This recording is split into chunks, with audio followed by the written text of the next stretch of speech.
अल्लाह तबारक व तआला जो फज़ल एहसान है। अल्लाह सही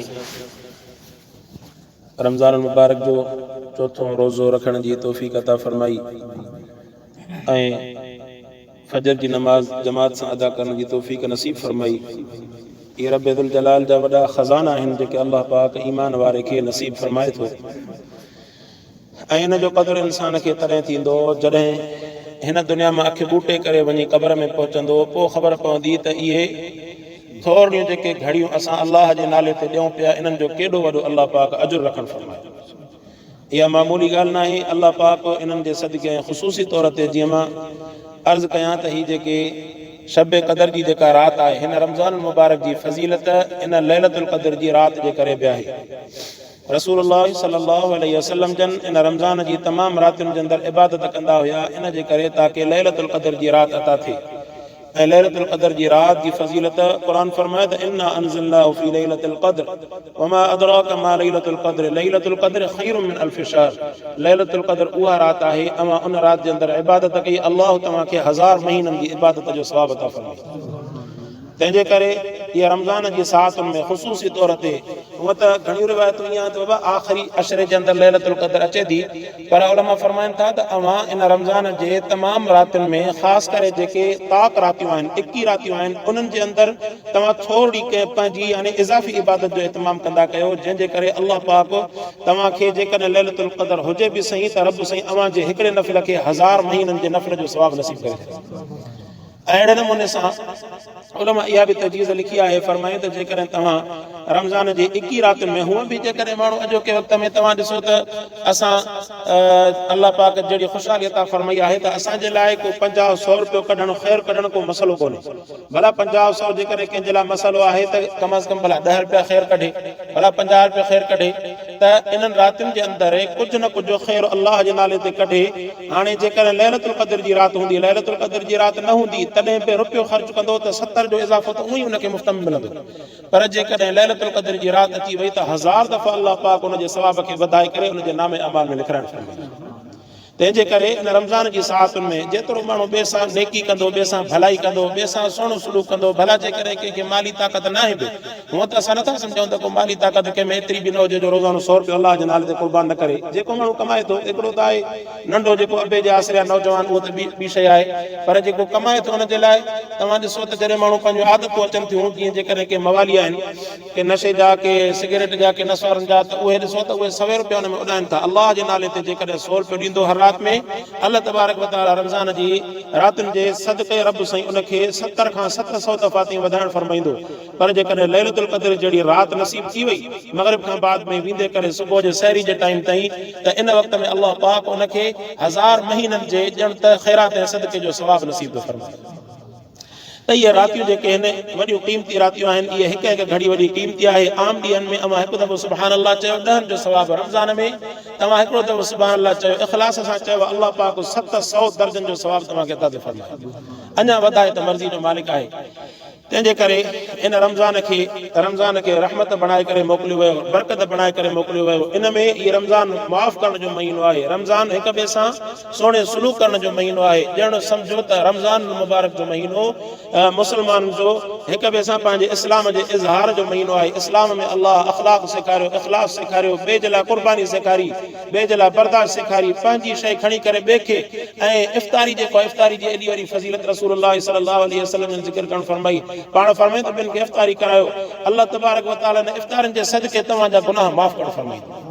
साहब अर्ज़ कंदा साईं असां त ग़रीब आहियूं, मिस्किन आहियूं। पाण फरमाई त ज़रूरी न आहे त तव्हांखे यानी क़ीमती शइ सां इफ़्तारी करायो, फ्रूट सां इफ़्तारी करायो। तव्हां जेकॾहिं कंहिंखे हिकिड़ो थधे गिलास जो पाणी या शरबत जो गिलास या साईं जेके चवनि इहो खारक हिकिड़ी गड़ी खणी करे तव्हां ॿिए खे इफ़्तारी करायो था, अल्लाह तबारक व तआला उनजो तमामु वॾो अजुर ऐं सवाब थो अता फरमाए।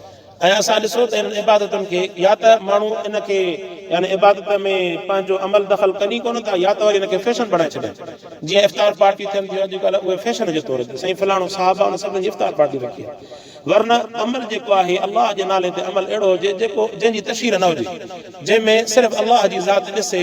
जीअं अरबनि जे अंदरि केतिरियूं कोताहियूं माण्हू बयानु कंदा आहिनि, पर अरबनि में अल्लाह पाक इहा ख़सलत अञा ताईं रखणु फरमाई आहे। मुहम्मद मुस्तफ़ा सल्लल्लाहु अलैहि वसल्लम जन जे क़ौल ते अमल कंदा आहिनि त तव्हां, बल्कि क़ुरान जे अंदरि अचे थो त ला तुब्तिलू अमवालकुम बैनकुम बिल बातिल।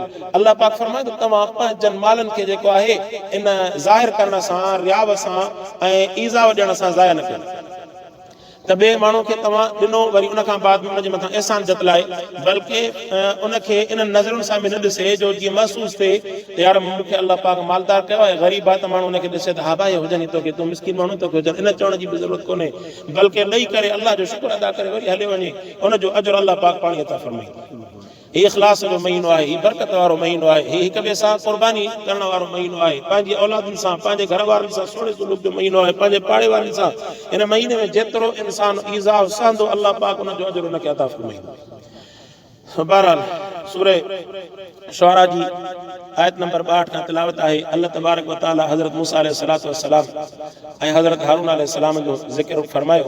इन्हनि ॿिनि टिनि रुकुन में कुरान फरमाए त वअवहैना इला मूसा अन अस्रि बिइबादी इन्नकुम मुत्तबऊन फअरसल फिरऔन फिल मदाइन हाशिरीन। फिरौन जेको आहे माण्हू मोकिलिया पंहिंजे इलाइक़े में, इन हाउलाइ लशिरदिमतुन क़लीलून। चई फिरौन हिन बनी इसराइल असांखे ॾाढो तंग कयो, हीअ थोरी जमात आहिनि, सां मुंहुं ॾेई वठंदासीं। व इन्नहुम लना लग़ाइबून। फिरौन चयो त इन्हनि जेको असांखे तकलीफ़ ॾिनी आहे, व इन्ना लजमीउन हादिरून, असां इन्हनि खे तैयारींदड़ आहियूं। फिरौन वारा पिया चवनि त मन असांखे हथियार घणा, असांखे हर शइ घणी, असां उनखे सबक़ सेखारींदासीं। अल्लाह फरमायो त तव्हां जेको कसरत ते तव्हां पंहिंजे सम्झो पिया त असां कसरत घणा आहियूं, असां इन्हनि खे मारे वेंदासीं। पोइ हक़ीक़त छा थी? फअख़रजनाहुम मिन जन्नातिन व अयून। फरमाई त असां फिरौननि खे पंहिंजे बाग़नि ऐं मालातनि मां कढी करे ॿाहिरि कयोसीं। व कुनूज़ व मक़ामिन करीम। फरमाई इज़त ऐं ख़ज़ान वारी जॻहियुनि मां कढी करे ॿाहिरि उछलायोसीं। कज़ालिक व औरतनाहा।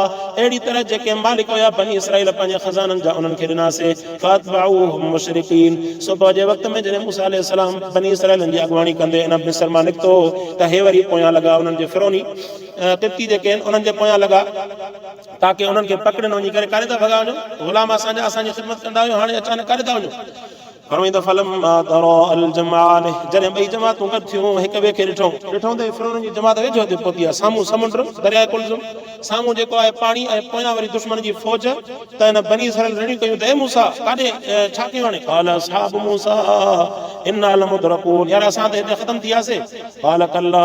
मूसा अलैहिस्सलाम चयो त हरगिज़ न, इन मइय रब्बी सयहदीन।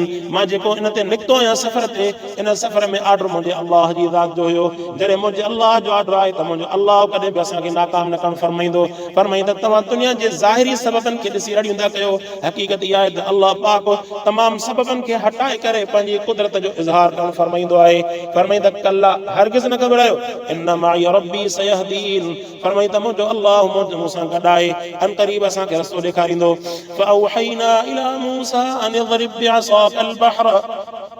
जॾहिं मूसा अलैहिस्सलाम अल्लाह पाक ते यकीन कयो ऐं यकीन सां चवंदा अल्लाह कॾा मूंखे रब रस्तो ॾेखारींदो, ईअं न त गैर यकीनी वारी कैफ़ियत। मूसा अलैहिस्सलाम पंहिंजे पुख़्ते यकीन सां चयो त घबरायो न, अल्लाह असां सां गॾु आहे। अल्लाह पाक फौरन जेको आहे जिब्राइल अलैहिस्सलाम खे मोकिले, वही मोकिले करे फरमाई मूसा अलैहिस्सलाम खे, मूसा फअवहैना इला मूसा, असां वही कईसीं, नाज़िल कईसीं मूसा अलैहिस्सलाम जे तरफ़, अन इज़रिब बिअसाकल बहर। ए मूसा साम्हूं जेको दरिया ॾिसे थो, इन दरिया में लठण।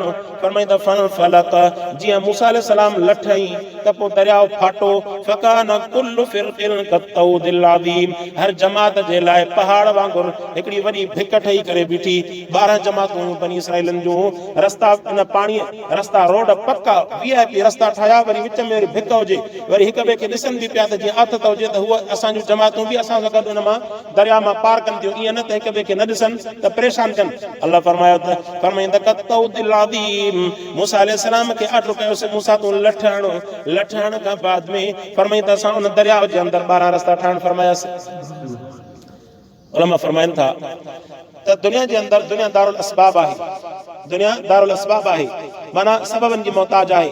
इन्हनि में जेके सबब इंसान जे वस में हूंदा उहे इंसान सबब अपनाईंदो, उन्हनि सबबनि जे अपनाइण खां बाद में अल्लाह पाक जी कुदरत ते तवक्कुल रखंदो।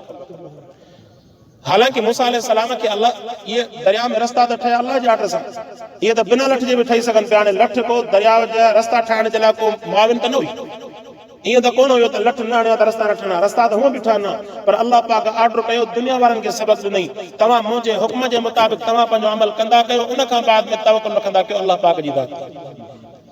इन उसूल ऐं कानून जे एतबार सां इंसान ज़िंदगी गुज़ारे त इंसान पंहिंजी कोशिशि करे, उन खां बाद में अल्लाह पाक जी रहमत मां उम्मीद रखे। पोइ जीअं दुनिया जे अंदरि तव्हां ॾिसो त केतिरा इंसान नाफ़रमान छा कंदा त पंहिंजी कोशिशि कंदा ई कोन, न निमाज़ पढ़नि, न रोज़ो रखनि, न साईं मुंहिंजे खे चवां ॿिया जेके अल्लाह पाक जा हुकुम आहिनि, आर्डर आहिनि त बाबा कयो, उहो कंदा कोन। बाक़ी चवंदा साईं अल्लाह मालिक आहे, रब जी रहमत तमामु वॾी आहे, रब असांखे बख़्शींदो। त मुंहिंजा दोस्तो, अल्लाह पाक त मालिक आहे, हुन में को शक न आहे, पर इहा मालिकियत वारो अकुल सिर्फ़ु तव्हांजो इबादत जे अंदरि हले थो, दुनिया जे माश जे अंदरि इहो अकुल नथो हले। दुनिया में इंसान मज़दूरी बि करे थो, महिनत बि करे थो, घरां निकिरे थो, वञी लोड़े थो, उन खां बाद में हुनखे रिज़्क़ मिले थो। हालांकि रिज़्क़ जो ज़िम्मेदार बि त अल्लाह पाक आहे, पर घर वेठो हुजे, सुतो पियो हुजे, बाबा रब मालिक आहे, पाणी मूंखे घर अची मिलंदो त मनो सलात नाज़िल न थींदो रहंदो, औलाद बि हुनखे पातर हणंदी त सॼो ॾींहुं घर वेठा हुन कमा वञी मुआ मरे, माई बि हुनखे भॼाए करे ॿाहिरि कढंदी। छो? सबबु अपनाइणो आहे। उते इंसान सबबु अपनाइण खे ज़रूरी सम्झे थो, पर इबादत वारे मामले में इंसान शैतान जे चंबे में फासी करे चए थो अल्लाह मालिक रब रहीम फलाणो कपिड़ा पाक कोन्हनि, इहे सभु जेके आहिनि शैतानी जेके आहिनि विसविस आहिनि, इहे शैतानी बहाना आहिनि। इन्हनि बहाननि जो सम्झो त हक़ीक़त सां को ताल्लुक कोन्हे। इहो माण्हू जेको आहे अल्लाह पाक वटि क़यामत जहिड़ी इन फराइज़ जे ऐं रब जे हुक्मनि ते अमल न करण जे करे टंगियो पियो। त अहिड़े नमूने सां इंसान पंहिंजे अमल जी कोशिशि त करे, पंहिंजे अमल जी पंहिंजी महिनत जी कोशिशि करे, उन महिनत खां बाद में जेके बि फराइज़ आहिनि, जेके बि ज़रूरी अल्लाह पाक जा हुकुम आहिनि, हर इंसान पाण सम्झे थो। फरमाई त अनदरिब बिअसाकल बहर, असां हुनखे चयोसीं त मूसा हिते लठ हण, फनफलक, पोइ उहो पाणी फाटो, फकान कुल्लु फिरकिन, हर जमात जे लाइ जबलनि वांगुरु वॾा रस्ता ठही पिया। वअज़लफना थम्मल आख़रीन, ऐं उहे जेके आहिनि हिक ॿिए सां सम्झो त मिली करे सफ़र कनि पिया उतां। वअनजैना मूसा वमन माअहू अजमईन, ऐं फरमाई त असां मूसा अलैहिस्सलाम ऐं हुन सां गॾु जेके हुया उन्हनि सभिनीनि खे असां उतां निजात अता फरमाईसीं, छुटकारो अता फरमायोसीं। सफ़र करे वञी करे दरिया जे हुन पार पहुता। हाणे दरिया साॻियो ई आहे, साॻे दरिया खां अल्लाह पाक बनी इसराइलनि खे क्रॉस करायो। सभु बनी इसराइल, हिकिड़े बनी इसराइल खे बि कोन ॿोड़ी हुन दरिया में।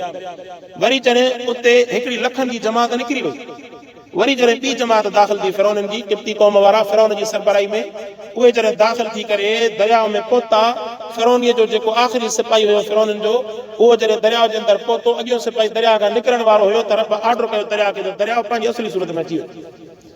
रब हिकिड़ी जमात खे इन ई दरिया मां पार करायो, वरी ॿी जमात खे इन ई दरिया जे अंदरि ॿोड़े करे पंहिंजी कुदरत जो इज़हार कयो।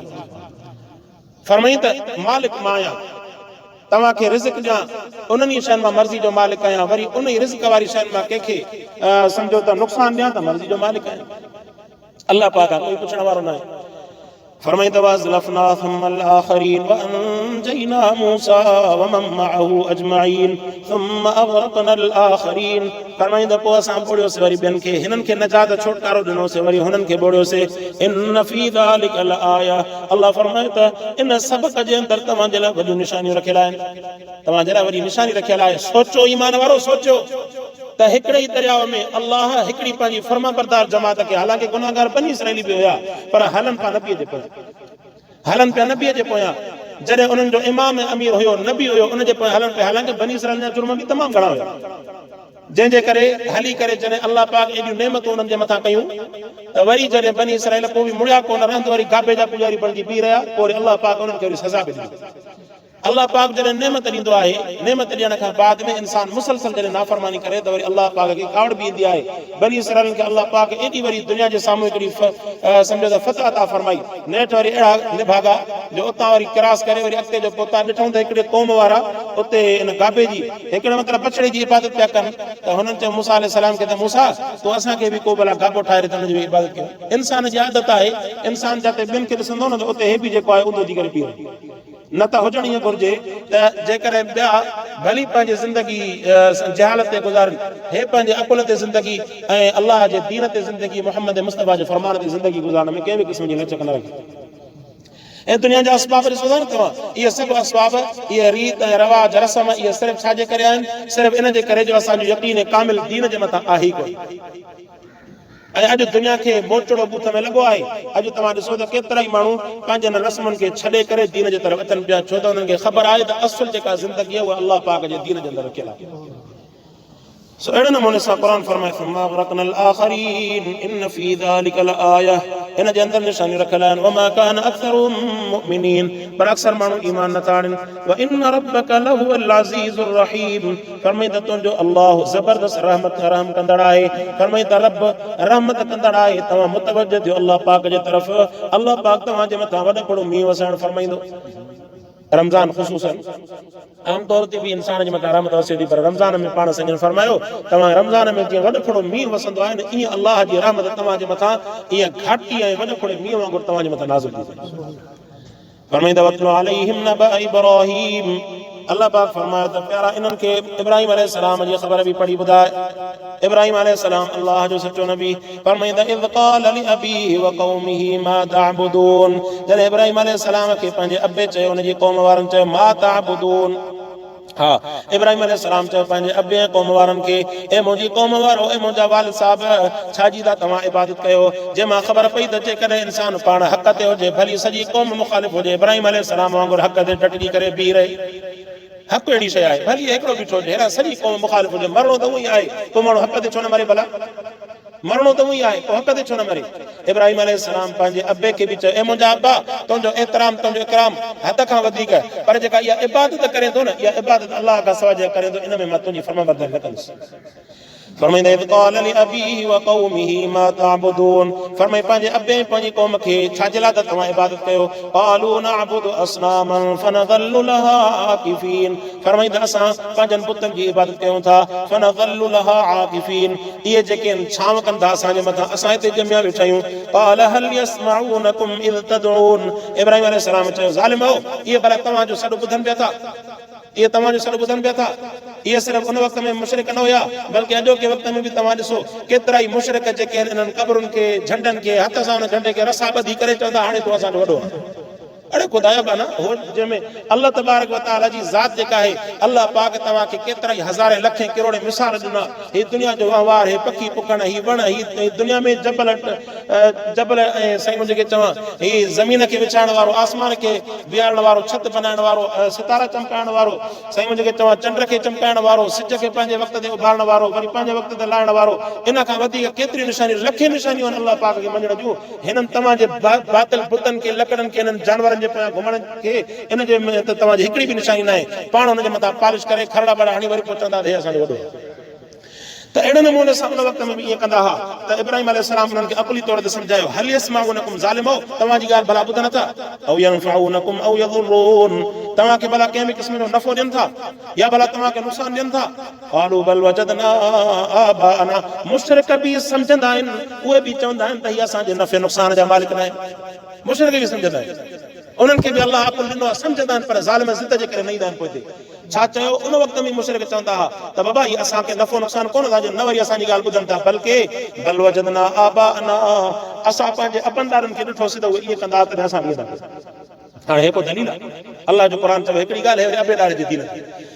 क़ाल अफ़रअयतुम मा कुंतुम तअबुदून, चई त छा पोइ तव्हां छा था ॾिसो जंहिंजी तव्हां इबादत कयो था? अंतुम व आबाउकुमुल अक़दमून, तव्हां ऐं तव्हांजा अब्बा जेके पहिरियां गुज़री चुका। फ़इन्नहुम अदुव्वुन ली इल्ला रब्बल आलमीन, इब्राहिम अलैहिस्सलाम चयो यादि रखो, इहे सभु जो सभु जंहिंजी बि तव्हां बातिल माबूदनि जी इबादत कयो था, इहे सभिनि सां मां दुश्मनी जो ऐलान थो कयां। मुंहिंजो माबूद ऐं मुंहिंजो ख़ालिक़ सिर्फ़ु ऐं सिर्फ़ु आलमीन जो रब आहे, सिर्फ़ु अल्लाह जी ज़ात आहे। ऐं अॻिते वरी इब्राहिम अलैहिस्सलाम उन जूं सिफ़तूं थो बयानु करे, जेके सिफ़तूं काइनात जे अंदरि ॿिए कंहिं वटि बि कोन्हनि। जीअं जॾहिं मां बीमार थींदो आहियां शिफ़ा मूंखे उहो ॾींदो आहे, जॾहिं मां बुखायल हूंदो आहियां मूंखे खाधो उहो खाराईंदो आहे, जॾहिं मां उञायल हूंदो आहियां त मूंखे पाणी उहो अलाह पीआरींदो आहे। अल्लाह पाक खां दुआ आहे अल्लाह से क़ुरान खे सम्झण अमल करण जी तौफ़ीक़ अता फ़रमाए। व आख़िर दावाना अनिल हम्दुलिल्लाहि रब्बिल आलमीन।